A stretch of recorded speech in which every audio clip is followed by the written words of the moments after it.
دو سال پہلے heat wave آئی تھی. اس میں جو سب سے زیادہ ہلاکتیں ہوئی ہیں وہ غریب علاقوں میں ہوئی ہیں. زیادہ تر ہلاکتیں ان علاقوں میں ہوئی ہیں جہاں پہ 15 سے 18 گھنٹے کی لوڈ شیڈنگ تھی. الیکٹرک کا جو سسٹم ہے ہمارے سینکڑوں لوگوں کی قتل کی وجہ بن رہا ہے. الیکٹرک کمپنیاں ہماری. دوسرا ہیٹ ویو کا سب سے اہم جب علاج یہ ہوتا ہے کہ اس کو ہیٹ سے نکالا جائے, اس کو اے سی میں رکھا جائے.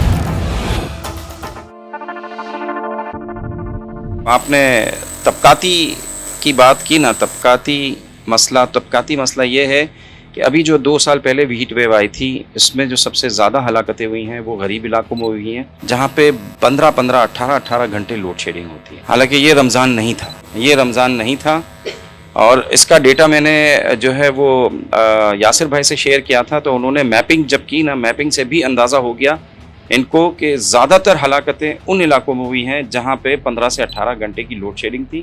تو میں سمجھتا ہوں کہ یہ قتل تھا. اس لوڈ شیڈنگ کو کم کیا جانا چاہیے تھا. جب جو ہے وہ محکمہ موسمیات جب اناؤنس کرتا ہے کہ اگلے 5 دن, اگلے 3 دن, اگلے 8 دن ہیٹ ویو ہوگی, تو جو لوڈ شیڈنگ ہے اس کے دورانیے کو بہت کم کر دینا چاہیے تاکہ جو ہے وہ غریب علاقوں میں, مزدور علاقوں میں اتنی زیادہ ہلاکتیں ہوتی ہیں سینکڑوں کی تعداد میں, یہ نہ ہو سکے. تو یہ الیکٹرک کا جو سسٹم ہے ہمارے سینکڑوں لوگوں کی قتل کی وجہ بن رہا ہے. الیکٹرک کمپنیاں ہماری. دوسرا جہاں جو ہے وہ طبقاتی کا بات کر رہے ہیں, تو دوسرا طبقہ تو ان کے پاس تو گھر میں جنریٹر ہیں, گاڑیوں میں اے سی لگے ہوئے ہیں, ان کے لیے کیا مسئلہ ہے؟ ان کے لیے تو جنت میں بھی میرے خیال سے ہر چیز ہوگی, یہاں پہ بھی ان کو ہر چیز ہے. پر پریشانی جو ہے وہ غریب طبقے کی ہے.